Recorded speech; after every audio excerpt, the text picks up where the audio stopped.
आणि आता मी आमंत्रित करतो, प्रत्येक वादळ पेलण्याचं सामर्थ्य आणि आत्मविश्वास ज्यांच्यामध्ये आहे, आई अंबाबाईच्या पवित्र नगरी में कांग्रेस की रगरागिनी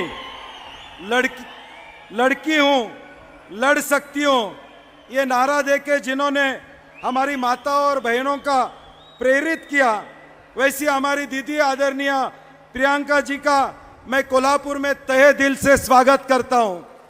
दीदी, ये यही ग्राउंड है जो 1980 में आदरणीय इंदिरा जी की सभा हुई थी 6 बजे की, रात को 1 बजे इंदिरा जी आए थे, फिर भी लोग यहाँ पे खड़े थे।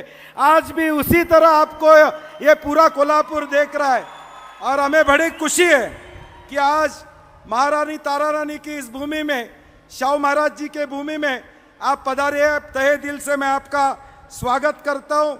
उसी तरह 1976 में यहाँ पे कालमवाड़ी का डैम बना था और वो कालमवाड़ी डैम का भूमि पूजन इंदिरा जी ने 1976 में किया था और मुझे खुशी इस बात की है, उसी कालमवाड़ी डैम से जैसे किसानों को पानी मिल गया, उसी तरह इस कोल्हापुर शहर को पानी देने का काम हम लोगों ने कालमवाड़ी डैम से किया है। आज 18 पगड जातींना सबोध घेणारे, सर्व धर्मांचा सन्मान करणारे, शिवरायांचे हिंदुत्व, शाहू फुले आंबेडकरांचे पुरोगामित्व, दैदिप्यमान वारसा घेऊन आम्ही पुढे जाण्याचा प्रयत्न करत आहोत। आज महाराष्ट्र धर्म वाचवण्याची लढाई लढण्यासाठी आम्ही सगळे मंडळी एकत्रित आलेलो आहोत। ही निवडणूक महाराष्ट्राच्या स्वाभिमानाची आहे, महाराष्ट्राच्या अस्मितेची आहे आणि म्हणून या महाराष्ट्राच्या एकात्मतेसाठी ही आत्ताची निवडणूक अत्यंत महत्त्वाची आहे। आज महाराष्ट्रामध्ये हित बसलेल्या महाविकास आघाडीच्या सगळ्या कार्यकर्त्यांना मला सलाम करायचा आहे। खरे निष्ठावंत तुम्ही आहात, जे या महाराष्ट्रामध्ये फोडाफोडीचं राजकारण झालं, परंतु काँग्रेस असू दे, राष्ट्रवादी असू दे, शिवसेना असू दे, या तिन्ही पक्षावर प्रेम करून निष्ठावंतांची फळी आज आपण इथं उपस्थित आहात। या कोल्हापूरमध्ये माता भगिनींचा सन्मान न करण्याची भूमिका अनेक मंडळी या ठिकाणी भाषणाच्या माध्यमातून घेतात, त्यांना त्यांची जागा दाखवून देण्याची वेळ या 20 तारखेला या ठिकाणी आलेला आहे। यावेळी या राज्यामध्ये महागाई, बेरोजगारी यामुळे जनतेचं कंबरड मोडलेलं, याची जाणीव आपल्या सगळ्यांना आहे। हजारो प्रकल्प, लाखो कोटीचे प्रकल्प आज गुजरातला या महायुतीच्या सरकारनं नेण्याचं पाप त्या ठिकाणी केलेलं आहे। स्पर्धा परीक्षा, MPSC देणाऱ्या मुलामुलींचे आंदोलन, या राज्याच्या इतिहासामध्ये जेवढी आंदोलनं झाली नव्हती तेवढी महायुतीच्या काळामध्ये दुर्दैवानं त्या ठिकाणी झाली। आणि म्हणून या राज्याला दिशा देण्यासाठी महाविकास आघाडी म्हणून आम्ही पंचसूत्री घेऊन आलेलो आहे। पंचसूत्री में जो लिखा है, जो हमने आश्वासित किया है, उसका विवेचन आदरणीय दीदी करेंगे, मैं उसके ऊपर बात नहीं करूंगा।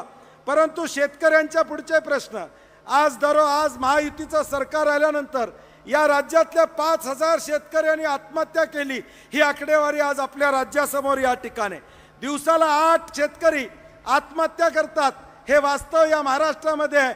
ह्याचं पाप कोण असेल तर एकनाथ शिंदे, देवेंद्रजी फडणवीस आणि अजित पवार या पापाचे धनी या ठिकाणी आहेत। आणि म्हणून येणाऱ्या भविष्यकाळात या राज्याला पुढे घेऊन जात असताना कोल्हापूर जिल्ह्याला देखील पुढे घेऊन जाण्याचा आमचा प्रयत्न आहे। मी एक कल्पना मांडलेली आहे, कोल्हापूर, सातारा आणि सांगली हा एक इंडस्ट्रियल ट्रायंगल उद्याच्या भविष्यकाळात आदरणीय शाहू महाराज असतील, आम्ही असो, हा करण्याचा प्रयत्न पुढच्या काळामध्ये करणार आहोत। या जाहीरनाम्यामध्ये 100 युनिटपर्यंत वीज मोफत असू दे, MPSCला बसणाऱ्या विद्यार्थ्यांना वर्षामध्ये किती परीक्षा द्या, एकच परीक्षा शुल्क भरावं लागेल एकदा, ही तरतूद असू दे, किंवा पहिल्या वर्षी 2.5 लाख नोकर भरती असू दे, शेतकऱ्यांची कर्जमाफी असू दे, 6 सिलेंडर 500 रुपये देण्यामध्ये असू दे, अशा सगळ्या चांगल्या गोष्टी आणण्याचा प्रयत्न आमचा आहे। मी ज्यावेळी सांगली, कोल्हापूर आणि सातारा म्हणलं, हा इंडस्ट्रियल कॉरिडॉर करत असताना या कोल्हापूरची कलानगरी पुढे नेण्याचा प्रयत्न आमचा असणार आहे। फॅशन टेक्नॉलॉजी इन्स्टिट्यूट सारखी एखादी इन्स्टिट्यूट या शाहू मिलमध्ये आणण्याचा आमचा प्रयत्न असणार आहे। कोल्हापूरचा IT हब तयार करून रोजगार या कोल्हापूरमध्ये देण्याचा आमचा प्रयत्न असणार आहे। उद्योग नगरी म्हणून कोल्हापूरची स्थापना त्या काळामध्ये शाहू महाराजांनी केली. 2.0 या धर्तीवर इलेक्ट्रिकल व्हेकल मॅन्युफॅक्चरिंगची सुरुवात ऑलरेडी कोल्हापूरमध्ये झालेली आहे. मोटो हाऊस म्हणून ही कंपनी 18 तारखेला पहिली इलेक्ट्रिक बाईक आपल्या कोल्हापूरमध्ये या ठिकाणी येणार आहे. आणि हीच परंपरा पुढे घेऊन जाण्याचा प्रयत्न औद्योगिकदृष्ट्या आमचा प्रयत्न येणाऱ्या भविष्यकाळात असणार आहे. या जिल्ह्यातल्या शेतकऱ्याला न्याय देणं, सांस्कृतिक न्याय देणं, आई अंबाबाईचा मंदिराचा या ठिकाणी तिथं विकास असेल, नरसिंहवाडीचा विकास असेल, त्या ठिकाणी चित्रदुर्ग मठाचा विकास असेल, आदमापूरचा असेल, बाहुबलीचा असेल, या सगळ्या तीर्थक्षेत्राचा विकास करण्याची भूमिका आमची या ठिकाणी राहणार आहे. छत्रपती शिवाजी महाराजांचे किल्ले जतन करणं हे एक उद्दिष्ट उद्याच्या भविष्यकाळात असणार आहे. आणि या कोल्हापूरला एक क्रीडा नगरी म्हणून जी परंपरा आहे ती क्रीडा नगरी करण्याचा आमचा प्रयत्न असणार आहे. आणि म्हणून माझी कार्यकर्त्यांना विनंती आहे, ह्या कोल्हापूरच्या स्वाभिमानाची ही लढाई आहे, कोल्हापूरच्या अस्मितेची लढाई आहे. काय झालं काय नाही झालं याचा विचार न करता माझी आपल्याला कळकळीची आग्रहाची विनंती आहे, हा कोल्हापूर जिल्हा जर सुजलाम सुफलाम बनवायचा असेल, हा कोल्हापूर जिल्हा महाराष्ट्राच्या नकाशावर आपल्याला झळकवायचा असेल, तर महाविकास आघाडीचे सगळे उमेदवार निवडून देण्याचं काम आपल्याला त्या ठिकाणी करावं लागेल. उमेदवारांची चिन्ह आपल्याला माहीत आहेत. ऋतुराज पाटलांचा हात चिन्ह आहे, इथं गणपतराव दादा आलेले आहेत त्यांचं त्या ठिकाणी हात चिन्ह आहे, राजू आवळेंचा हात चिन्ह आहे, त्याचबरोबर या ठिकाणी KP पाटील आलेले आहेत त्यांचा मशाल चिन्ह आहे, नंदाताई या ठिकाणी येणार आहेत. या सगळ्यांची चिन्ह आपल्या समोर आहे. आणि सगळ्यात महत्त्वाचं असणार आहे ते उत्तर मतदारसंघातून एक सामान्य कार्यकर्ता प्रेशर कुकरच्या चिन्हासमोरचं बटन दाबून आपण त्याला निवडून द्या ही विनंती करतो.